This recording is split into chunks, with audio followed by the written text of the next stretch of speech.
All right, so today we're going to discuss about substance-related and addictive disorders in psychiatric nursing. So you have to understand that these prohibited substances, which can be very addictive in the long run, has an effect in the development of mental issues or mental problems later on. All right, so there are at least okay 10 separate classes of drugs such as alcohol, caffeine, cannabis, hallucinogens, inhalants, opioids, sedatives, hypnotics, and anxiolytics. You also have stimulants, tobacco, and other substances which still up until today have an unknown mechanism of action. All right, so but still these substances are um, deemed to be uh, addictive in such a way that later on may cause issues or problems, all right, that concerns now the mental state of an individual. All right, so here's Professor Dave, and he will be helping me to discuss to you what is drug addiction and what are the effects of drug addiction into the brain.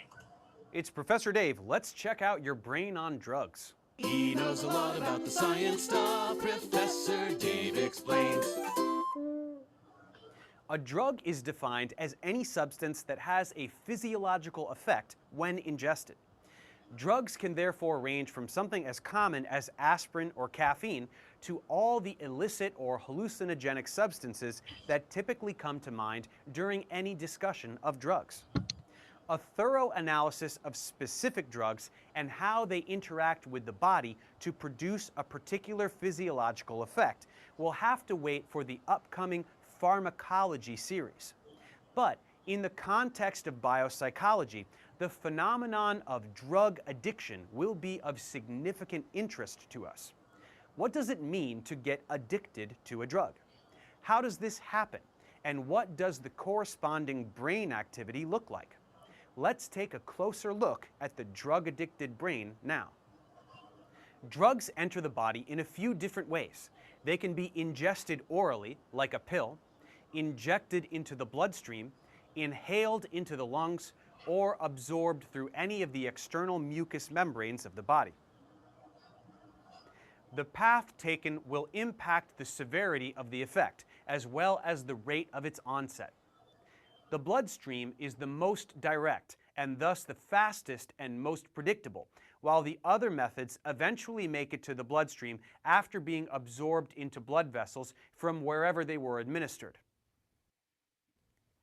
Some drugs are able to penetrate the blood-brain barrier that we discussed earlier, thus making their way into the brain, while others are not. Of the ones that do, most can be referred to as psychoactive drugs, which generally means any drug that affects the mind. This is typically achieved in one of several ways. Some drugs bind to certain synaptic receptors, acting as inhibitors, also called antagonists, while others bind and behave as agonists, meaning that they mimic the role of the native ligand. Some drugs influence the synthesis, transport, release, or deactivation of specific neurotransmitters. Whatever the case may be, the drug will continue to have its particular effect until it is metabolized by enzymes, which essentially chop them up until they can no longer perform any function. The body will respond to the presence or absence of a drug differently over time. If exposed to a particular drug regularly, a tolerance can be developed. This is a decreased sensitivity to the drug, either in the way of metabolic tolerance, where less and less of the drug makes it to its destination, or functional tolerance, where the drug makes it to where it's going, but its efficacy diminishes, often because receptors undergo endocytosis. If the body grows accustomed to a drug, its sudden elimination can trigger symptoms of withdrawal. These tend to be the opposite of the effects of the drug, And if withdrawal is experienced, it means a physical dependency has developed. This is a big part of what we refer to as drug addiction. A drug addict will use a particular drug habitually despite the adverse effects on the health or social life of the individual. This goes beyond a mere physical dependence that can develop with certain substances, as addiction can also be a psychological condition, as is evidenced by addictions to activities like gambling, which has nothing to do with any substance, but works quite similarly from a neural standpoint. While physical addiction can arise with a wide variety of substances, a few common ones are tobacco, alcohol, cocaine, and opiates. We can examine these to introduce a few concepts. With tobacco, there are many compounds that are ingested, and many of these are harmful to one's health, but the one that causes addiction is nicotine. This acts on nicotinic cholinergic receptors in the brain. These normally respond to acetylcholine, but nicotine is an agonist for these receptors as well. This causes the receptors to open, allowing ions to enter, which eventually results in the release of neurotransmitters like dopamine, which generates a pleasurable sensation. The brain responds through neuroadaptation, affecting the binding sites for nicotine, which produces withdrawal symptoms, thus establishing tolerance and dependence. Nicotine addiction can arise very quickly, even after just a few weeks of regular use. In alcoholic beverages, the active agent is ethanol. This interacts with the brain in a variety of ways. In the cerebral cortex, behavioral inhibitory centers are depressed, which lowers behavioral inhibition, and processing of information slows down. It affects the center of movement and balance in the cerebellum, as well as the medulla, which impacts breathing and consciousness. Long-term alcohol exposure causes neurological changes resulting in tolerance, which then causes excitation of certain neurotransmitter systems, as well as withdrawal symptoms in absence of the drug.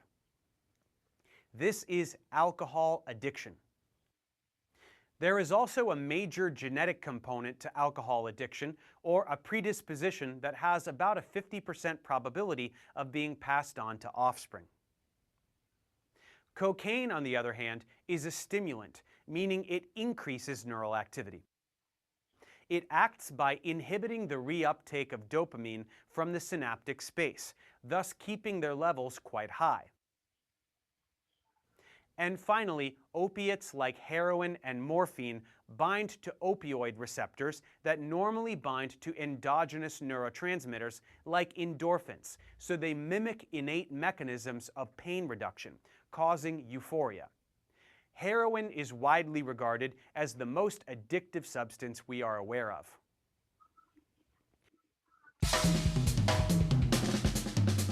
Closer look at specific drugs and their mechanisms of action during the upcoming Pharmacology series. For now, let's mention just a few more things about the brain and addiction in a general sense. As we have begun to discuss, an understanding of addiction must combine the notion of physical dependence with positive incentive. Sometimes drug use involves a direct effort to alleviate withdrawal symptoms. However, a very high percentage of drug users that go through rehabilitation and completely rid themselves of physical dependence will nevertheless return to the drug, illustrating that the craving for the pleasurable properties of the drug is a huge factor with addiction. Countless experiments done with rats in isolation show that they will self-administer electrical stimulation to pleasure-producing areas of the brain, foregoing essentially all other activity in favor of maintaining this stimulation. Dopaminergic neurons project from the midbrain into a number of regions of the telencephalon, including the prefrontal cortex, limbic cortex, amygdala, and more. and these structures are heavily involved with this self-stimulating behavior. We can therefore identify dopamine as a crucial component of drug addiction or addiction in general. There is much more to discuss regarding drugs in both a recreational and medicinal context, but right now, let's move on to some other topics in biopsychology.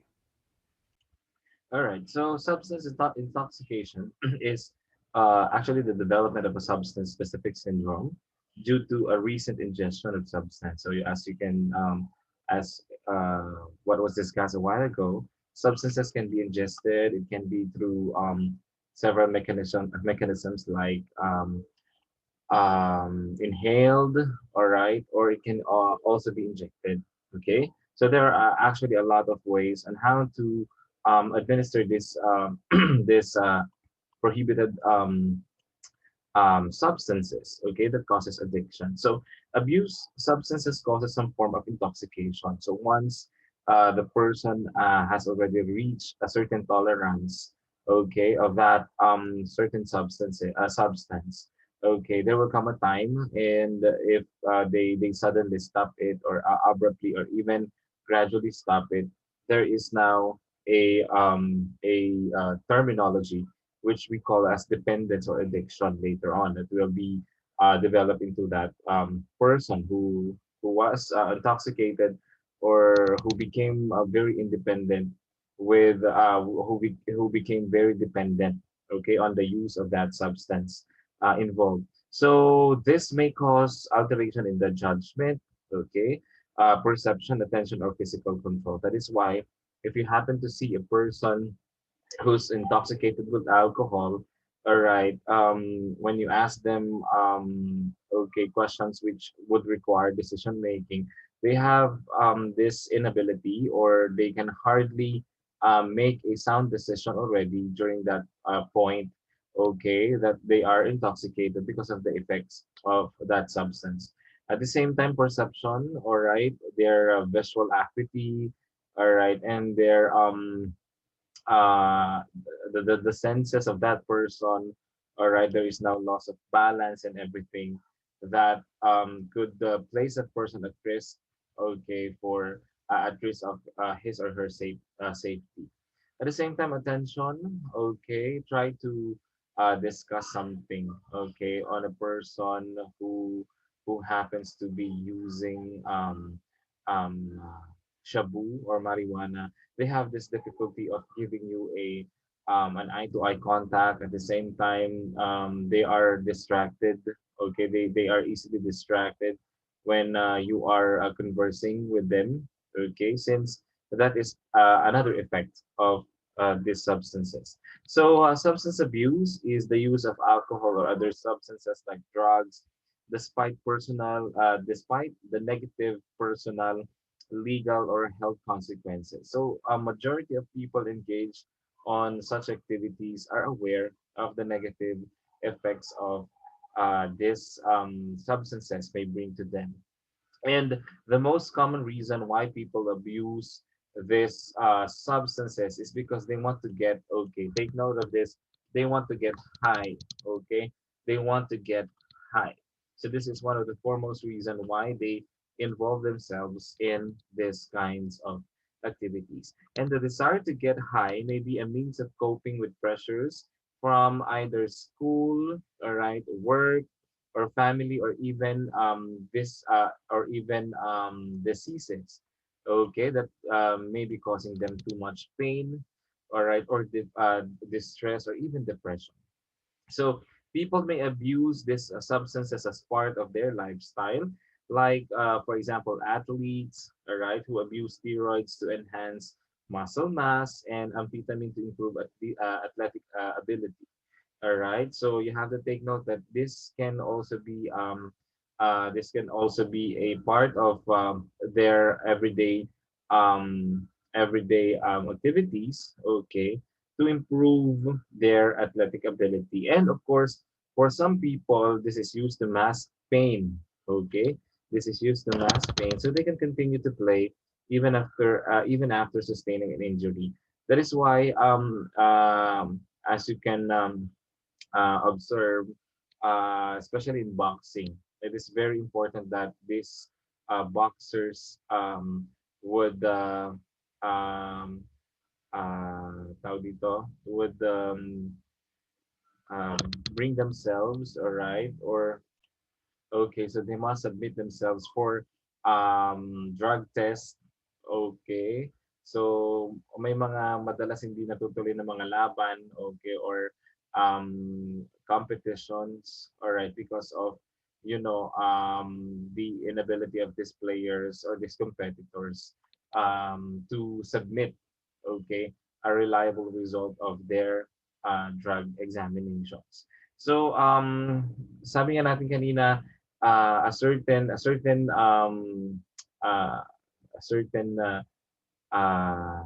factors may also develop, such as substance abuse, may be developed, okay, over time. So as the person develops a certain tolerance, okay, habang tumatagal, mas halimbawa nung first month niya nakaka-consume lang siya ng isang bote ng alak, pagdating ng fifth month, tatlong bote na, pagdating ng after 1 year, nakakasampung bote na siya. So, pag binigyan mo siya after, for example, after a year ng 5 bote, hindi niya na achieve yung high. Okay? Hindi niya na achieve yung high because they want to achieve, okay, or they want to get high. Alright? But for example, sabi nga natin kanina, if for example, 10 na yung kaya niyang ubusin na alak for after 1 year um, drinking alcohol, pag binigyan mo na siya ng lower than 10, hindi niya na natatanggap yung high, hindi na niya hindi siya nasa-satisfy. All right? So people develop substance dependence, and this is a maladaptive pattern of substance use. Okay? So take note. All right, substance dependence is a maladaptive. Okay, when you say maladaptive, this is not normal. This is not the usual. Okay, this is not a the regular. Okay, or the person that is expected to okay, to present. All right. Oh, and this pattern of maladaptivity would result in adverse physical and psychological changes in the brain, in the body, and the person's social life. So, sabi nga natin kanina, when it becomes maladaptive, it would affect not just the physical and the emotional or the holistic component of the person, but at the same time, the his or her social engagement with other people. So it is manifested by three or more of the following occurring at any time within the same year. So the first one is you have here, all right, I have here number one, you have here tolerance. Okay. So tolerance means this is an increasing amount. Okay. Increasing amount, all right, of the substance wherein the substance is required to achieve the desired effect. Okay. Or there is a markedly diminished effect with repeated use of the same dose. Okay. So yung sa sinasabi nga natin kanina na tolerance, hindi na niya kayang inumin o hindi na siya nakaka-achieve ng high with 5 bottles of beer dahil nasanay na yung kanyang sistema ng 10, okay, na bote in a day. All right. At the same time, you also have here withdrawal. All right. Kagaya nga ng naipaliwanag kanina, withdrawal is the person's experience of a substance-specific syndrome following the reduction or cessation of intake of the substance. So, such withdrawal signs could be physiologic or psychologic in nature. So, for example, ang kanyang kaya is thrice a week. Okay, umiinom siya thrice a week. Tapos, there was a time, okay, na naging once a week na lang or hindi na siya pinapainom sa bahay because of some restrictions, all right, or in unavailability of the substance or the substance that he or she is addicted from. Okay, so nagkakaroon siya ngayon ng ng craving, Okay, hinahanap-hanap niya ngayon yung yung dati na euphoria, yung dati na energy na na-achieve niya by drinking or by taking that substance. So for example, the effect of alcohol on that person is nagiging numb siya, nawawalan siya ng inhibition. He or she can speak her mind or his mind. That person becomes so straightforward when you talk to them, all right, or when you converse to them kapag nakainom sila. Kaya lang, okay, mas na-express nila yung kanilang sarili when they are drunk, all right? But of course, okay, since hindi nga na-available yung alak for example or pinagbawalan na siya, hindi na siya nakakainom twice or thrice a week, nagkakaroon siya ng withdrawal symptoms. So, yung energy that is achieved, okay, when they are when that person is actively drinking alcohol, for example, ang na-achieve niya is euphoria, loss of inhibition, nagiging straightforward siya, na-express niya yung sarili niya. Pagdating ng withdrawal, it's the exact opposite, okay, of what is achieved, okay, during their dependency on that substance. So for example, yung sabi nga natin kanina, meron na siyang euphoria, okay, nung siya ay active pa sa kanyang panginginom. Pagdating ng withdrawal, okay, pag meron na siyang withdrawal, there is now the opposite, okay, of nagiging opposite na o nagbabaligtad na yung ating symptoms, which is depression or extreme loneliness. Okay, so tolerance, ang effect ng tolerance is the exact opposite when the person suffers now withdrawal.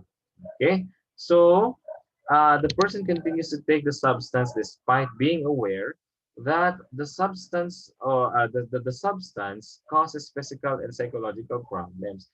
They are aware actually. That's why it is very eminent, okay, in person or in individuals who are abusing these substances to deny, okay, to deny the fact that there is a problem.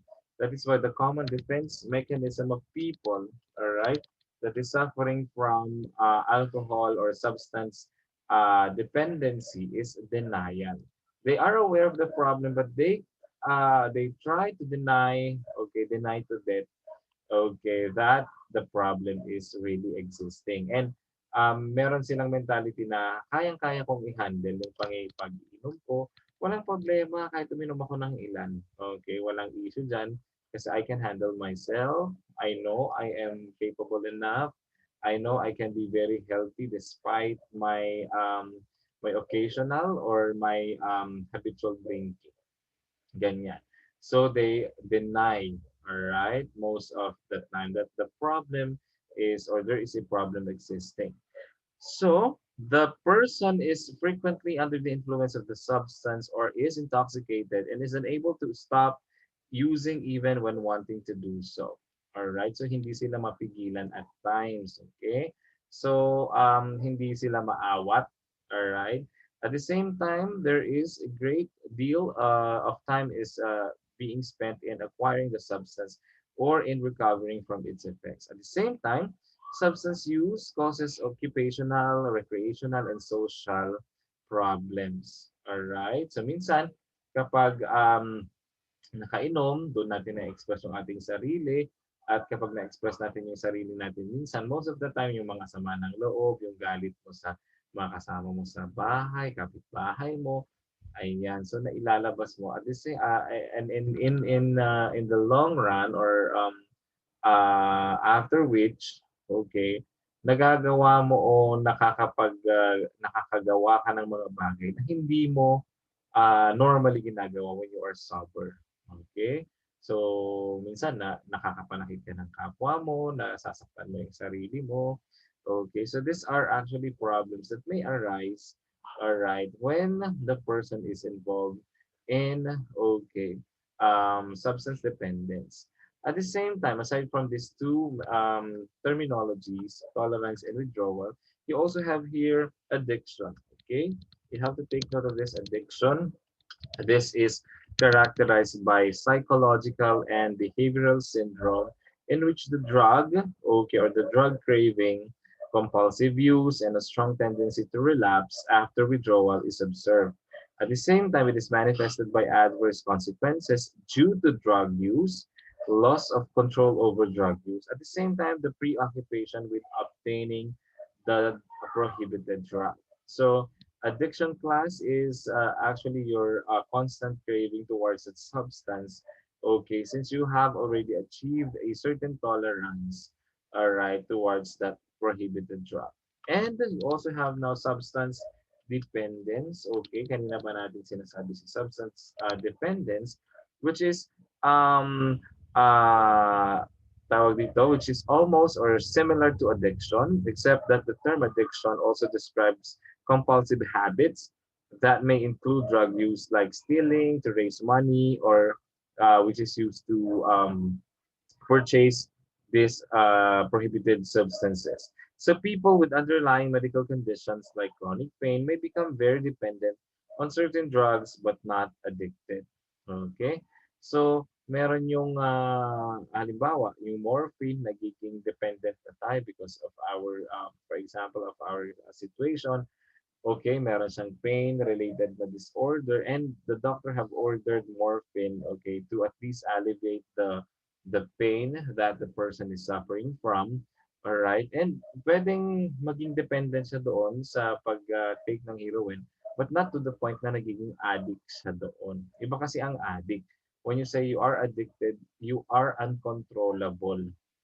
Okay, unlike if someone is dependent, you are aware of the consequences. You know if you know what would happen to you or what will happen to you if you have made an overdosage in of course taking that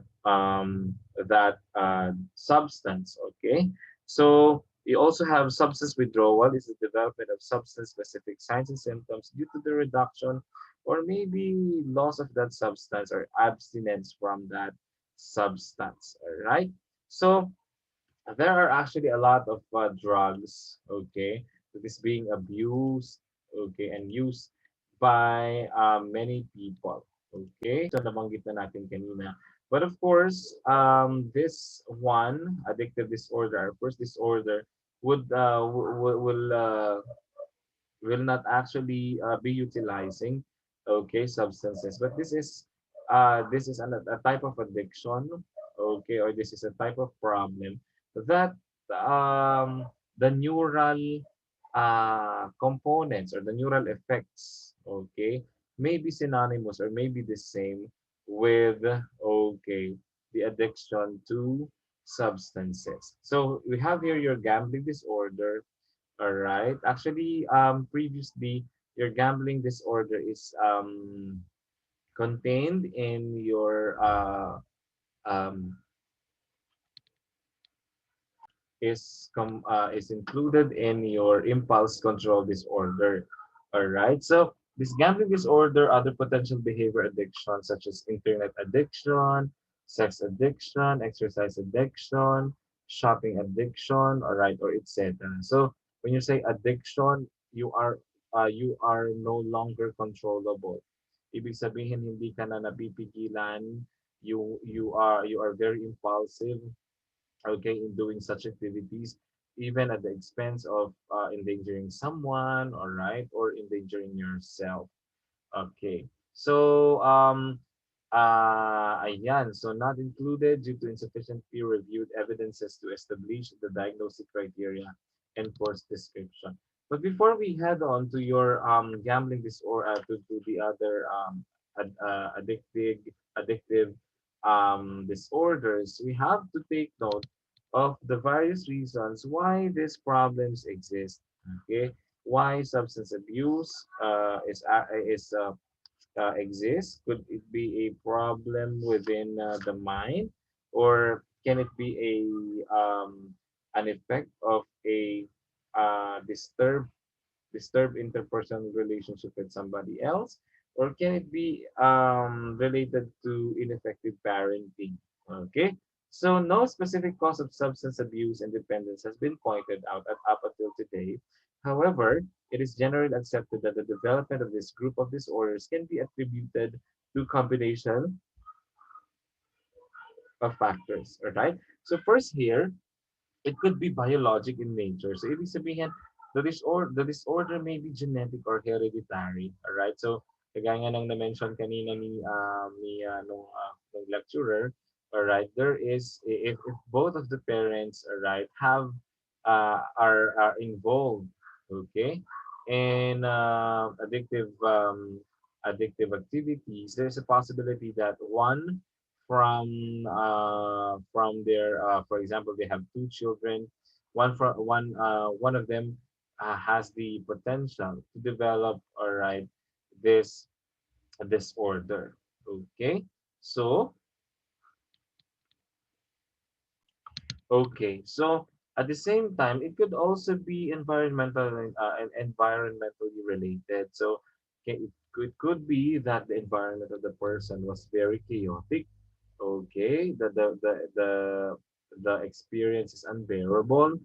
All right, and also there is an ineffective parenting. Okay, there's a problem on the side of the parents since they can no longer handle now their children. So number one under your environmental factors, of course, is chaotic home. Okay, chaotic home environment.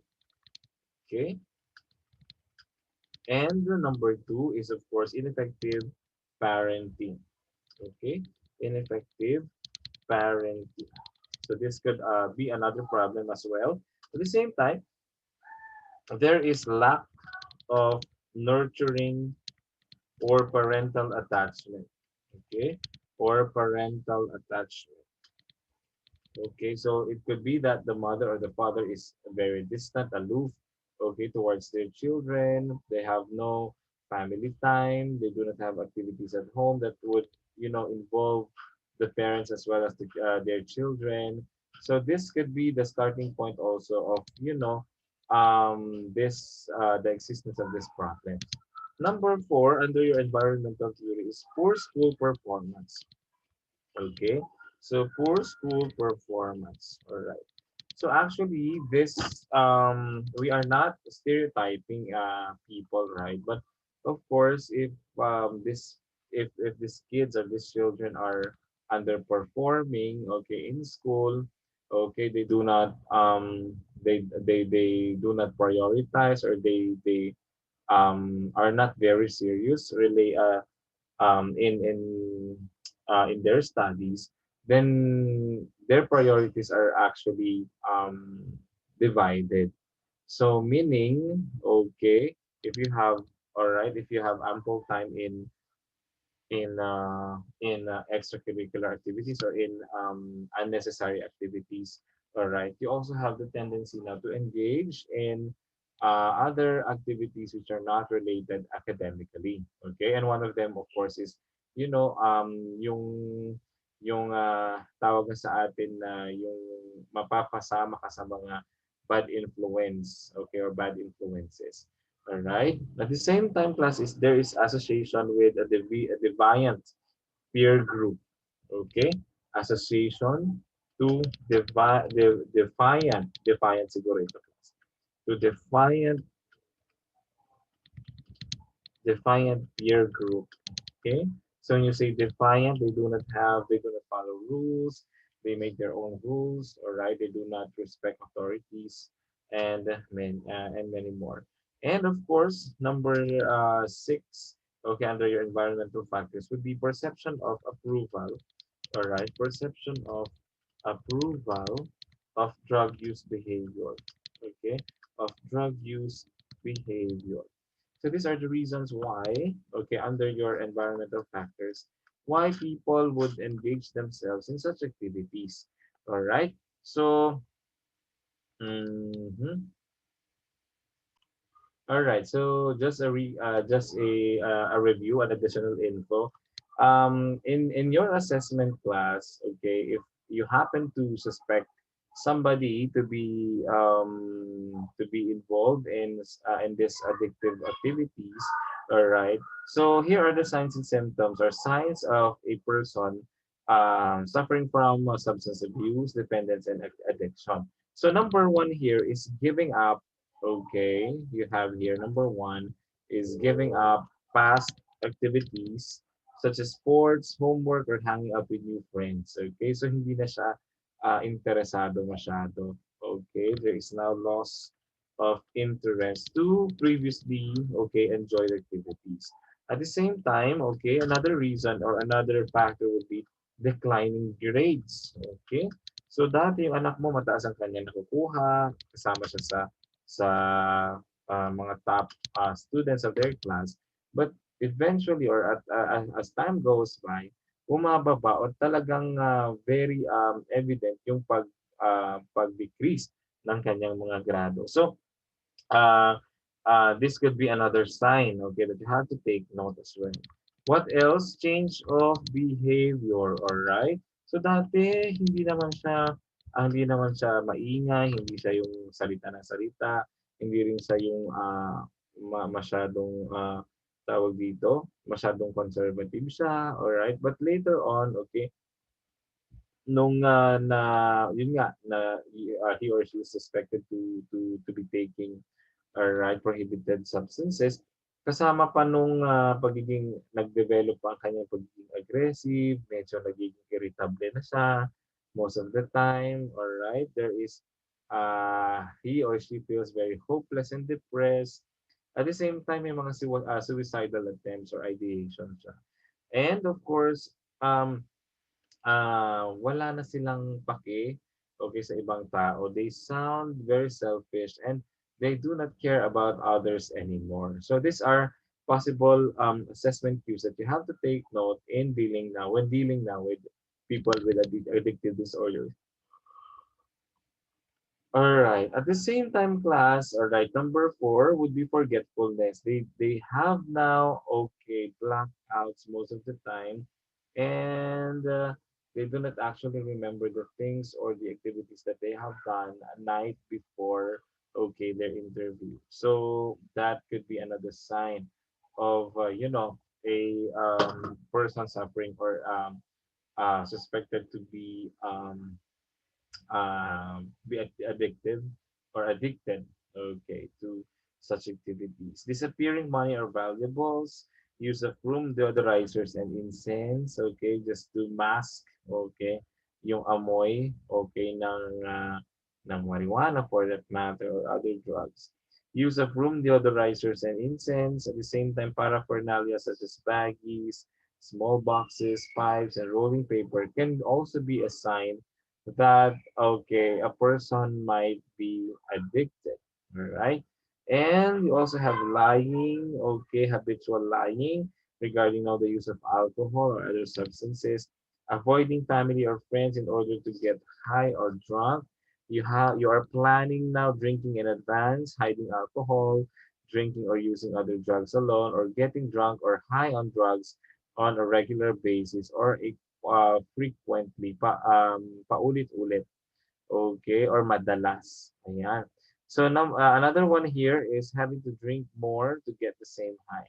So tumataas ngayon yung tolerance mo, okay, regarding the okay, tumataas yung tolerance natin.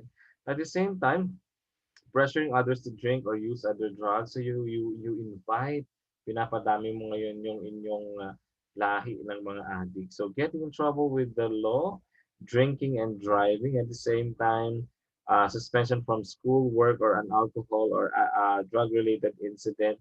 At the same time, needle mass, nasal septum, destruction or hoarseness, and other okay possible causes that may be used, okay, in determining now the possibility or the potential of these people from okay engaging in such environmental addictive disorders, all right?